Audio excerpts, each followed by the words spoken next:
Hi friends, இன்றைக்கி நம்ம சேனலில் ரொம்ப சுவையான எண்ணெய் கத்திரிக்காய் எப்படி செய்கிறதுன்னு தான் பார்க்க போகிறோம். வாங்க வீடியோக்குள்ளே போகலாம்.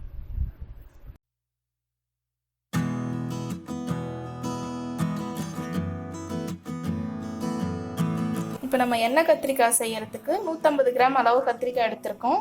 இது செய்கிறதுக்கு நீங்கள் பிஞ்சு கத்திரிக்காவை எடுத்துக்கிட்டீங்க அப்படின்னா டேஸ்ட் நல்லாயிருக்கும். ரொம்ப முத்தலாக இல்லாமல் இது போல் கொஞ்சம் பிஞ்சாக இருக்க மாதிரி பார்த்துக்கோங்க. இது போல் கத்திரிக்காய் வந்து வெட்டினதுமே தண்ணியில் போட்டுடுங்க, இல்லைனா கருத்து போயிடும்.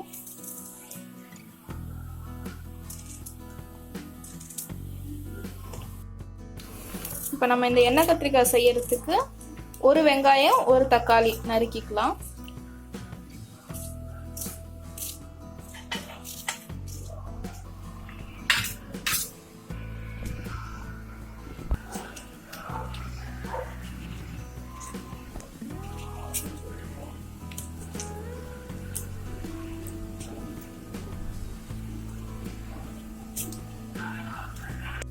அடுத்து ஒரு கடாயை நல்லா காய வச்சு அதில் ஒரு 2 ஸ்பூன் வெள்ளை எள்ளு சேர்த்துருக்கோம்.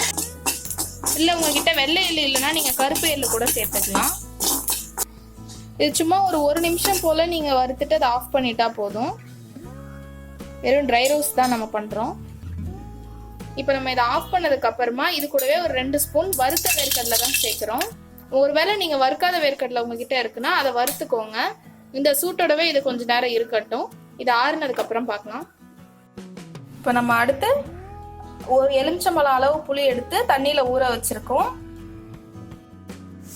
இப்போ வந்து நம்ம வறுத்து வச்சிருந்த எள்ளு நல்லா ஆறிடுச்சு. இதை ஒரு மிக்ஸி ஜாரில் ட்ரான்ஸ்ஃபர் பண்ணி அரைச்சிக்கலாம். இப்போ கொஞ்சம் அரைஞ்சிருக்கு. இது கூட ஒரு 1/4 டம்ளர் தண்ணி ஊற்றி பேஸ்ட் மாதிரி அரைச்சிக்கோங்க.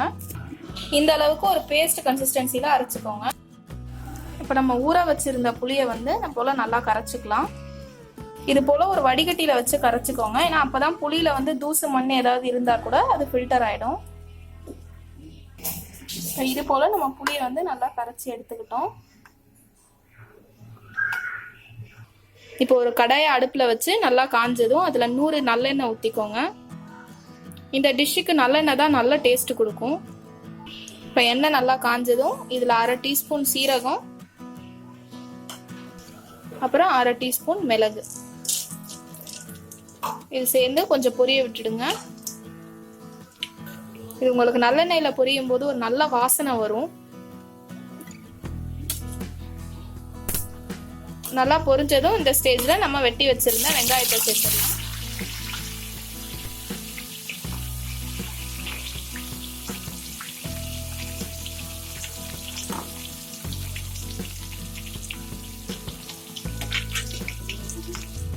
வெங்காயம் ஓரளவு பொரிஞ்சதும் இது கூட 1 ஸ்பூன் இஞ்சி பூண்டு பேஸ்ட் சேர்த்துக்கோங்க.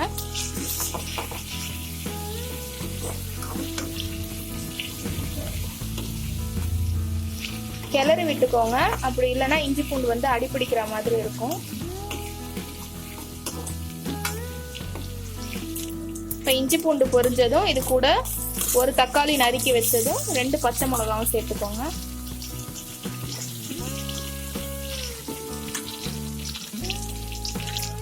இது கூடவே தேவையான அளவு உப்பு சேர்த்துக்கோங்க. நான் 1/2 டீஸ்பூன் சேர்க்கிறேன்.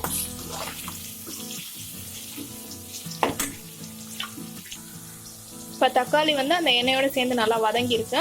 இந்த ஸ்டேஜில் நம்ம வெட்டி வச்சிருந்த கத்திரிக்காவை சேர்த்துருவோம்.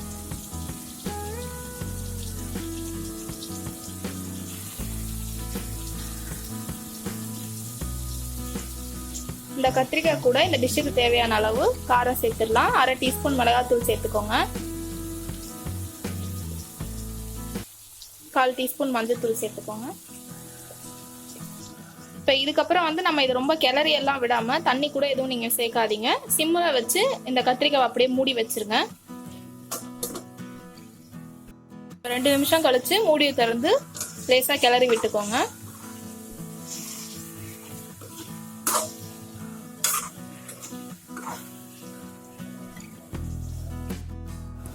இப்போ நம்ம வந்து புளிக்கரைசல் எடுத்து வச்சிருக்கோம் இல்லையா, அது கூட இந்த எள்ளும் வேர்க்கடலையும் அரைச்ச பேஸ்ட்டை கலந்துக்கலாம். இது போல நல்லா கரைச்சி விட்டுக்கோங்க.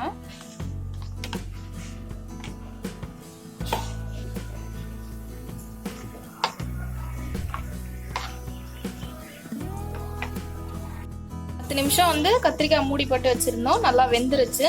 இந்த ஸ்டேஜ்ல நம்ம புளி கரைசல் எடுத்து வச்சிருந்தோம் இல்லையா, புளியும் அந்த எள்ளு வேர்க்கடலை எல்லாம் அரைச்சதெல்லாம் கலந்துருந்தோம்ல, அதை வந்து இதுக்குள்ள சேர்த்துடலாம்.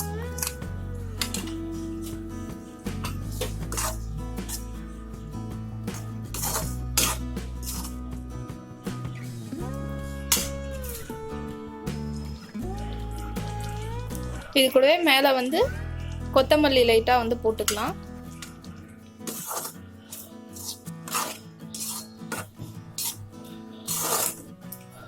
இப்போ அடுத்து இதை ஒரு மூடி போட்டு ஒரு 2 நிமிஷம் போல் வைப்போம். அது வந்து நல்லா கொதிக்கணும் அந்த புளி கரைசல். இப்போ பார்த்தீங்கன்னா எண்ணெய் எல்லாம் பிரிஞ்சு புளி தண்ணி அந்த எள்ளு இது எல்லாமே வந்து நல்லா மிக்ஸ் ஆகி நல்ல ஃப்ளேவர் வந்திருக்கும். இந்த ஸ்டேஜில் நம்ம ஸ்டவ் ஆஃப் பண்ணிடலாம்.